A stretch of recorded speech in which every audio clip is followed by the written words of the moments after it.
नमस्कार, आप देख रहे हैं देश प्रदेश। मैं हूं आपके साथ अंकिता दुबे। खबरों की शुरुआत एक बड़ी और चिंताजनक खबर से करेंगे।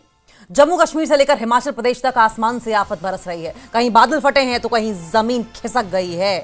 तेज बारिश ने पहाड़ों को हिलाकर रख दिया है और नदी नाले उफान पर हैं। इस कुदरती कहर में कई परिवार उजड़ गए, कई लोगों ने अपनों को खो दिया, घर ढह गए, रास्ते बंद हो गए और जिंदगी थम सी गई। मौसम विभाग ने पूरे क्षेत्र में येलो अलर्ट जारी कर दिया है।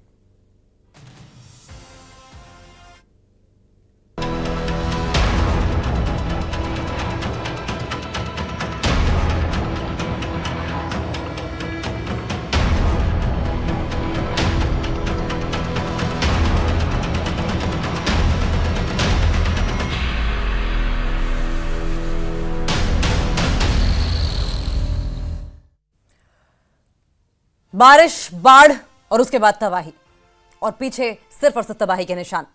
जम्मू कश्मीर से लेकर हिमाचल तक चारों तरफ आफत की बरसात हो रही है और इस आफत की बरसात के बाद सिर्फ जल प्रलय, सैलाब और तबाही देखने को मिल रही है। और तबाही के बीच उजड़े हुए घर, उजड़ी हुई जिंदगियां, टूटे हुए मकान और फिर आसमान तले, खुले आसमान तले रहने को लोग मजबूर। न खाने को दाना है, न पीने को पानी है। आस है सरकार से रेस्क्यू की। सरकार कोशिश भी कर रही है रेस्क्यू पहुंचाने का। खाना पीना, दवाई, पानी, सब कुछ का इंतजाम किया जा रहा है। लेकिन सवाल यह है कि सालों साल की मेहनत, जिंदगी भर की कमाई एक पल में सैलाब अपने साथ बहा कर ले गया और अब लोग सिर्फ त्राहिमाम कर रहे हैं। त्राहिमाम हो भी क्यों ना, क्योंकि एक जगह अगर बादल फटता है, तबाही आती है, उम्मीद रहती है कि रेस्क्यू ऑपरेशन चलाया जाएगा, लोग ठीक हो जाएंगे, और फिर खबर आती है कि कहीं और इसी तरह से बादल फटा, सैलाब आया और अपने साथ सब कुछ बहा कर ले गया है। पहले किश्तवाड़, फिर कठुआ और इसी तरीके से हिमाचल प्रदेश में भी सिर्फ और सिर्फ सैलाब की तस्वीरें देखने को मिल रही है। तस्वीरें देखें, ये सड़क मानो पूरी तरीके से नहर में तब्दील हो चुकी है और इस बाइक सवार को देखें किस tरीके से धक्का लगाकर बाइक को निकालना पड़ रहा है। ये आम रास्ता है, लेकिन कहीं से आम रास्ता लग रहा है, ये आम रास्ता बिल्कुल नहीं लग रहा है। ऐसे में इस बरसात की मौसम में कहां गड्ढा है, कहां पानी है, किसी को कुछ नहीं पता है। और ऐसे में इस पानी से होकर गुजरना, अपने घरों तक पहुंचना जान को जोखिम में डालने जैसा है। बारिश से जम्मू कश्मीर से लेकर हिमाचल तक सिर्फ और सिर्फ तबाही तबाही दिखाई दे रही है। चारों तरफ पानी का सैलाब है, पत्थर है, कंकड़ है, बड़ी बड़ी चट्टाने हैं, कीचड़ है, मिट्टी है और इस कीचड़ मिट्टी के बीच में जिंदगी जीने को, बसर करने को मजबूर ये लोग हैं। ये तमाम गाड़ियां जो आप देख रहे हैं, इस बात का इंतजार है कि पानी थोड़ा सा कम हो और उसके बाद इस सैलाब को पार करके वो अपने गंतव्य तक पहुंचे। लेकिन हालात ये है कि बारिश है कि थमने का नाम नहीं ले रही है, तबाही है कि रुकने का नाम नहीं ले रही है, सैलाब है कि थमने का नाम नहीं ले रहा है। और इस बीच ये दर्दनाक तस्वीरें आपकी टीवी स्क्रीन पर आप देख रहे हैं, किस तरीके से बाढ़, बारिश से चारों तरफ त्राहिमाम।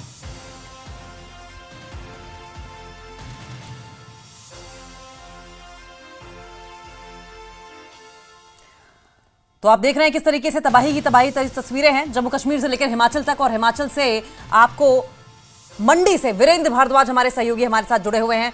वीरेंद्र, हमने देखा है कि किस तरीके से मंडी सालों साल से बाढ़ और आपदा से प्रभावित रहा है, क्योंकि व्यास नदी जब अपने उफान पर आती है और जब कहीं वहीं बादल फटता है तो सिर्फ तबाही के निशान पीछे छूट जाते हैं।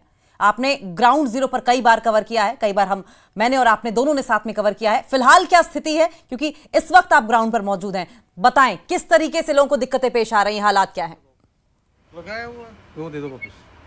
जी बिल्कुल अंकिता, ठीक कहा आपने। आप खुद मंडी की स्वाभाविक परिस्थितियों से भलीभांति परिचित हैं। 2023 की प्राकृतिक आपदा में आप यहाँ पर ग्राउंड रिपोर्ट करने के लिए आई थी और कुछ वैसे ही, या हम कह सकते हैं कि उससे ज्यादा बदतर हालात देखने को मिल रहे हैं। आप ये मान के चलिए कि 1000 के करीब है घर है जो तहस नहस हो चुके हैं।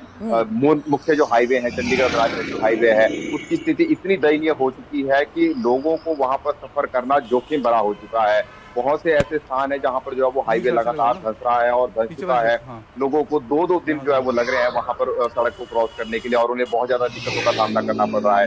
जैसा कि आपने जिक्र किया थोड़ी देर पहले कि लोगों का सब कुछ जो वो जा चुका है। लोग इंतजार में है इस चीज के कि सरकार की तरफ से उन्हें मदद मिलेगी। घर जा चुका है, बाहर जा चुका है, सब कुछ, उनके कपड़े, यहाँ तक कि जो तन पर कपड़े पहने थे उसके सिवाय उनके पास कुछ नहीं बचा है।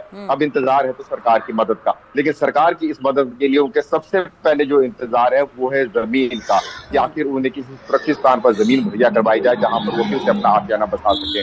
और ये जमीन कब मुहैया होगी, शायद इसका जवाब जो है वो प्रदेश सरकार के पास भी नहीं है, क्योंकि इसको जो है वो केंद्र का मुद्दा बताकर जो है वो केंद्र के पाले में जो है उसकी गेंद डाली जा रही है।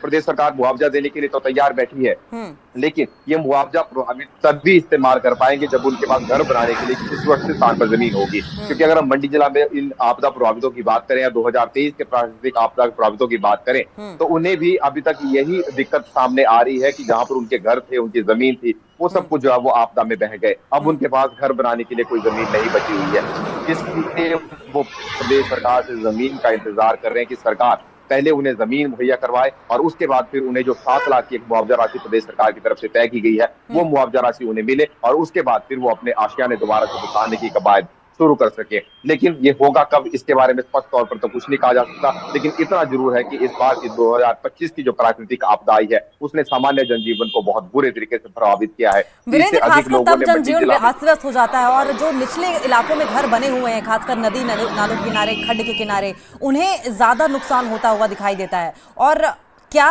आपसे जानना ये चाहें, क्या पंडोह डैम के गेट अब की बार खोलने की नौबत आई है? क्योंकि उसके बाद जो सैलाब आता है फिर वो कंट्रोल से बाहर की स्थिति हो जाती है, क्या सिचुएशन है?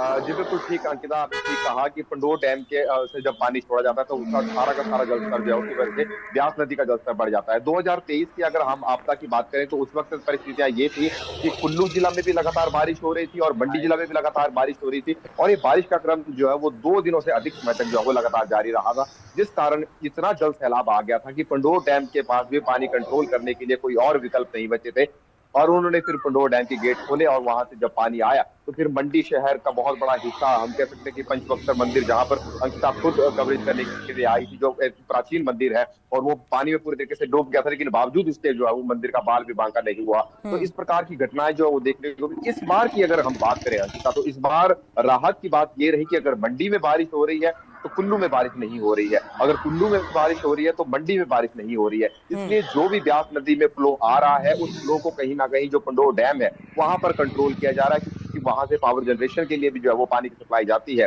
तो कुल मिलाकर इस बार के हालात जो है वो अभी तक थोड़े, ब्यास नदी के अगर पर्सपेक्टिव से हम बात करें तो ब्यास नदी के जलस्तर में उफान तो है, लेकिन उस तरीके का उफान जो है वो देखने को नहीं मिला है जिस प्रकार का 2023 में देखने को मिला था, जब हम कह सकते हैं कि बहुत बड़ा जल प्रलय आया था। पंडोह डैम से अभी भी पानी छोड़ा जा रहा है, लगातार पानी छोड़ा जा रहा है, क्योंकि डैम प्रबंधन का कहना है कि ये कोई स्टोरेज डैम नहीं है, ये एक डाइवर्शन डैम है जहां से पानी को डाइवर्ट किया जाता है। इसलिए जो पानी डाइवर्ट होता है वो बिजली उत्पादन के लिए इस्तेमाल होता है, जो पानी बच जाता है उसे ब्यास नदी में छोड़ देते हैं। लेकिन इस बार के हालातों की अगर हम बात करें तो इस बार ब्यास नदी का उतना रौद्र रूप देखने को नहीं मिला जैसा कि 2023 में देखने को मिला था। जी अंकिता। वीरेंद्र, ये तो गनीमत है कि हालात इतने बुरे नहीं है, लेकिन तब भी तबाही बड़ी है और जिंदगियां प्रभावित हुई हैं। आप बने रहिए वीरेंद्र हमारे साथ, हम सीधा रुक कर लेंगे। हमारे साथ सहयोगी समीर भी जुड़े हुए हैं।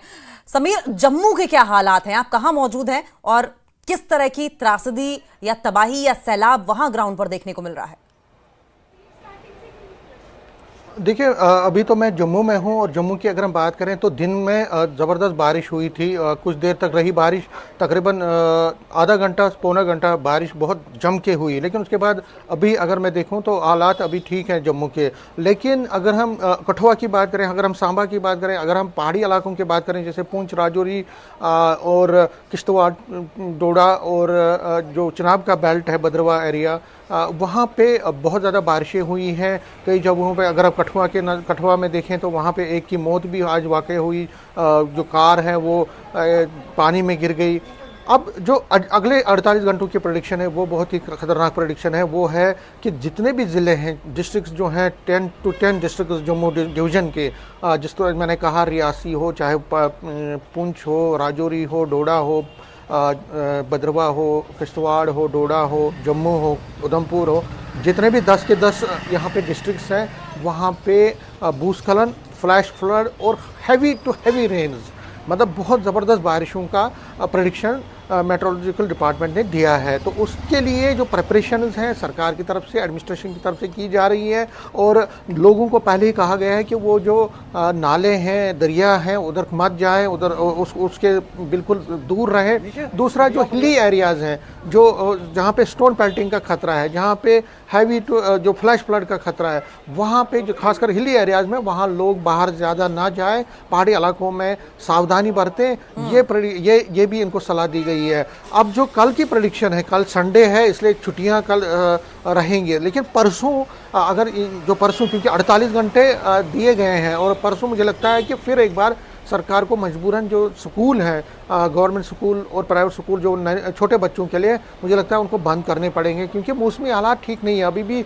मौसम यहाँ जम्मू में की बात करें तो ठीक नहीं है, बाकी पहाड़ी इलाकों में बारिशें हो रही हैं। अब ये जो देखिए, अगर हम देखें चसोटी में जिस तरह से हालात बिगड़े, वहाँ पे बादल फटने, उसके बाद लगातार लोगों में भी बहुत डर है, आम लोगों को भी बहुत डर लग रहा है, और खासकर जो पहाड़ी इलाकों में है उन लोगों को ज़्यादा डर है। उनको लगता है कि कभी भी कुछ भी हो सकता है। प्रेडिक्शन बादल फटने के भी हैं, prediction heavy to heavy rains के हैं, फ्लैश फ्लड के हैं, इसलिए लोगों को कहा गया है कि वो एहतियात बरतें, और लोग खुद एहतियात बरत रहे हैं। हमने देखा कि लोग खुद अपने तरीके से अब एहतियात बरत रहे हैं। एडमिनिस्ट्रेशन का ताउन, एडमिनिस्ट्रेशन की जो गाइडलाइंस हैं उनको वो फॉलो कर रहे हैं। और अगर हम देखें तो जम्मू की अगर हम बात करें, देखिए जम्मू में जो मेन तवी रिवर है उसमें जब तेज़ बहाव आता है, उसमें हमने देखा ऑलरेडी पिछले साल भी और इस साल भी कई लोग गिर जाते हैं। तो ऐसी नौबत ना आए। इसी तरह से जो पहाड़ी इलाके हैं, पुंछ राजौरी है, पुंछ राजौरी, किश्तवाड़, डोडा, भद्रवा, ऐसे इलाके और रियासी के हिली एरियाज़ में भी लोगों को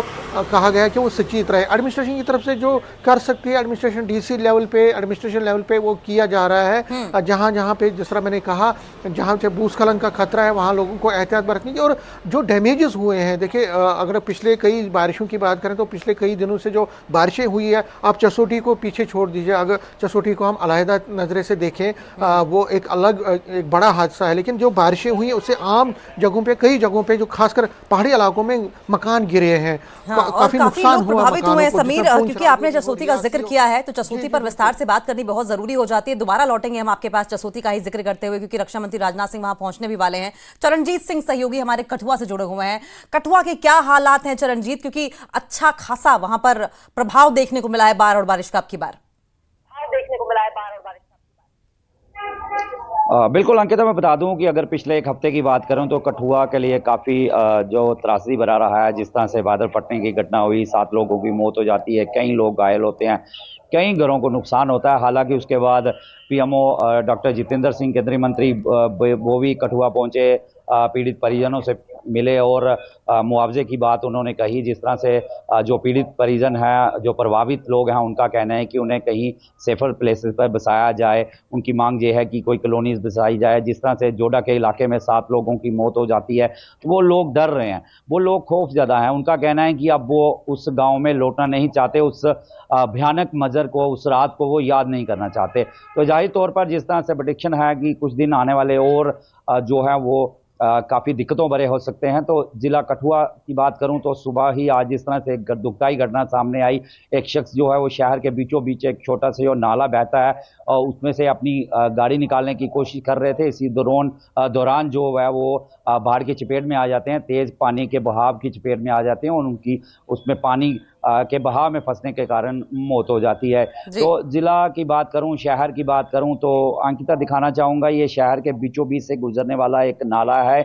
और अगर सुबह की बात करूं तो ये नाला लोग यहाँ से वाहन गुजर रहे हैं। सुबह ये था कि कुछ देर के लिए यहाँ पर वाहनों की जो आवाजाही थी वो बंद कर दी थी, क्योंकि अगर बात करूँ कठुआ की तो 1980 यानी कि 1988 में इस तरह का कहते हैं कि जो बाढ़ है इस शहर में आई थी, उन्होंने उस समय की बाढ़ ने काफ़ी नुकसान किया था।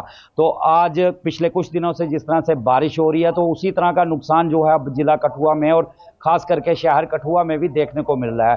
कुल मिला के बता दूं तो जनजीवन पर काफ़ी असर पड़ा है। लोगों की दुकानों के आगे पानी जमा है, लोगों के घरों में पानी घुस गया है, लोगों की कारोबार ठप होते हुए नजर आ रहे हैं। ग्राहक जो है, खास करके अगर शहर की बात करूं तो ये गांव से घिरा हुआ इलाका है, एक कस्बा है। यहाँ से दूर दराज जो गांव के लोग हैं वो शहर की ओर रुख करते हैं, लेकिन जिस तरह से इंतजामिया ने भी हिदायतें जारी की हैं, बार बार जो नंबर है, एक हेल्पलाइन नंबर प्रशासन की तरफ से जारी किया जाता है और हिदायतें प्रशासन की तरफ से जारी की जाती हैं, तो उस पर भी लोग जो हैं वो कहीं ना कहीं गौर करते हुए नजर आ रहे हैं। उसको लेकर भी लोग जो हैं परहेज कर रहे हैं, गुरेज कर रहे हैं कि वो बारिश के दौरान घरों से ना निकलें, क्योंकि जिला कठुआ का काफ़ी सारा इलाका जो है वो पहाड़ों में बसा हुआ है, गांव में बसा हुआ है। तो गांव के लोग जो हैं अब कोशिश कर रहे हैं कि बिना काम काज के वो गांव से बाहर ना निकलें, शहर की ओर ना आए, क्योंकि रास्ते में पहाड़ी इलाके हैं। वहीं मैं अंकिता बताना चाहूंगा कि जिस तरह से आपने देखा कि हमारी टीम जोड़ा में सबसे पहले पहुंची और हमने वहां का मंजर भी दिखाया, और वहां जाते जाते लगभग हमें 8 से 9 किलोमीटर वहां जाना पड़ा, और बता दें तो 6 से 7 घंटे का वो पैदल सफर था। तो हालांकि जो इंतजामिया है वो तो उस जो रास्ते हैं पहाड़ी इलाकों, चाहे बिलावर हो, बसोली हो, बनी हो, क्योंकि मैंने जिस तरह कहा कि काफ़ी सारे हमारे पहाड़ी इलाके हैं, क्षेत्र हैं, तो वहाँ पर जो रिस्टोर है रोड कनेक्टिविटी को रिस्टोर करने का काम अभी किया जा रहा है। फिलहाल अभी लग नहीं रहा है कि राहत अगले कुछ दिनों तक जो लोगों को मिलती हुई नजर नहीं आ रही है। जी अंकिता। ठीक है चरणजीत, आप बने रहिए हमारे साथ। उम्मीद यही करते हैं कि हालात और ज्यादा ना बिगड़े। बिलाल हमारे साथ जुड़े हुए हैं रामबन से। बिलाल, टेरेन डिफिकल्ट है, वहां की जंगली इलाके हैं, और ऐसे में जो रूरल एरियाज में लोग रह रहे हैं उनके लिए किस तरह की दिक्कतें पेश आ रही हैं, और अर्बन इलाके का क्या हाल है, दोनों बताएं। अंकिता, देखिए, आपने जब प्रोग्राम की शुरुआत में ही जिक्र किया कि बदलते मौसम की वजह से जम्मू कश्मीर के अतराफ में जो तबाही के मनाजिर है उसमें रामबन का जिक्र करना जरूरी है, क्योंकि इस साल की सबसे पहले की तबाही जो है जिला रामबन ने देखी थी, जब 1920 अप्रैल की रात को एक बादल फटा बागना इलाके में, जहां पर 3 अमवात हुई थी। उसके बाद पूरे रामबन के अतराफ में तबाही के 4 सू जो है वो मनाजिर हमें देखने पड़े थे। जम्मू श्रीनगर नेशनल हाईवे समेत रामबन की मार्केट, रामबन के घर जो है, बागना इलाके के लोग जो है वो उस तबाही से मुतासिर हुए, और आज तक वो है उस तबाही के बाद जो है दोबारा से उभरने की कोशिश कर रहे हैं। उसके बाद सिलसिलावार उत्तराखंड से लेके जम्मू कश्मीर और हिमाचल में भी इसी तरह के बादल फटने के वाकयात पेश आ रहे हैं। तो जो जिंदगी होती है वो जिला रामबन से हम उसका अखज़ कर सकते हैं कि किस तरीके की जिंदगी जो है बादल फटने के बाद जब मौसमी हालात बदल रहे हैं, बेवक्त की बारिशें हो रही है, जिसकी वजह से इलाकों में जो है तबाही के मनाजिर जो है वो देखने को मिलते हैं। तो इस सिलसिले में रामबन में जो है हमने देखा कि जो रिहेबिलिटेशन या दोबारा से उन घरों को बसाने के लिए इंतजामिया की जानिब से जो काम किए जाने थे, उनमें जो है एक रुमाल सिंह नामी शख्स है जिसका घर जो है पूरा उस बागना इलाके में इस क्लाउड बर्स्ट की वजह 3 बेटियां थी उसकी, वो अभी तक जो है इंतजार कर रहा है कि उसकी मदद की जाए ताकि वो घर दोबारा से तामीर करे। वो एक टेंट वाले तरपाल में रह रहा है जो एडमिनिस्ट्रेशन की जानिब से उसको दिया गया है। एडमिनिस्ट्रेशन ने फर्स्ट एड के लिए, फर्स्ट रिस्पांस के तौर पर जो बर्तन बिस्तर होता है वो दिया है, लेकिन दोबारा से जिंदगी को शुरू करना जो है यकीनी तौर से काफी मुश्किल हो जाता है। इसका जिक्र अपने प्रोग्राम के शुरू में किया कि जिंदगी बहुत मुश्किल हो जाती है जब इस तरह की तबाहियां पहाड़ी इलाकों में आती है। जिला रामबन का टेरेन की जब आपने बात की, तो सबसे डिफिकल्ट टेरेन जो है जिला रामबन का माना जाता है। यहाँ मामूली बारिशें जो है तबाही के मनाजिर पेश करते हैं, और जिसका सबसे बड़ा असर जम्मू श्रीनगर नेशनल हाईवे पर पड़ता है। हमने माजी में देखा है कि एक हफ्ते 10-10 दिन जम्मू श्रीनगर नेशनल हाईवे जो है वो बंद रहा है। वक्त के हालात जो है बदले हैं, हाईवे कंस्ट्रक्शन का काम हुआ है, लेकिन इस दौरान जो इन्वायरमेंट को नुकसान पहुंचाया गया, नाशिरी टनल से लेके बानिहाल टनल के दरमियान में जो हजारों पेड़ काटे गए, उसके बाद रिफॉरेस्टेशन के नाम पे हमें उस तरह की तस्वीरें नहीं दिखती है जो माजी में हमें नेशनल हाईवे के दोनों तरफ में घने जंगल दिखते थे। जो पेड़ उस मिट्टी की जो पकड़ को है मजबूत करते थे, आज मामूली सी बारिश जो है तबाही के मनाजिर पेश करती है। उसके अलावा हमने ये भी देखा कि दरियाई चिनाब के अंदर लाखों टन जो है वो मलबा डाला गया। दरिया का जो रुख जो है वो बदल जाता है जब भी उसके सामने वाली बस्ती है, यानी कि इंसान की हरकतों का खामियाजा आज आखिरकार भुगतना पड़ रहा है। जल्दी से एक छोटा सा रिएक्शन समीर से भी ले लेंगे। समीर, कल जानकारी ऐसी मिल रही है कि रक्षा मंत्री राजनाथ सिंह किश्तवाड़ पहुंचने वाले हैं तबाही वाले इलाके पे, जल्दी से बताएं 30 सेकंड्स में। ठीक है, तो देखिए कल आ रहे हैं राजनाथ जी, और एलजी मनोज सिन्हा भी रहेंगे, डॉक्टर जितेंद्र सिंह भी रहेंगे, और चीफ मिनिस्टर उमर अब्दुल्ला पहले भी गए थे, डॉक्टर जितेंद्र सिंह पहले भी गए थे, लेकिन राजनाथ सिंह वहां रिव्यू करेंगे सभी सिक्योरिटी एजेंसीज के जो जहां राहत कार्य चल रहे हैं, क्योंकि वो जो अभी जो चल रहा है वो चल रहा है कि जो बॉडीज हैं अगर वो कहीं फ्लैश फ्लड में बह गई हैं, ढूंढ निकाला जाए, रिव्यू करेंगे, इंश्योर करेंगे कि रेस्क्यू ऑपरेशन चलाया जाए। समीर, एक छोटे से ब्रेक के लिए रुकेंगे, इस टॉपिक पे बात करेंगे, लेकिन छोटे से ब्रेक के बाद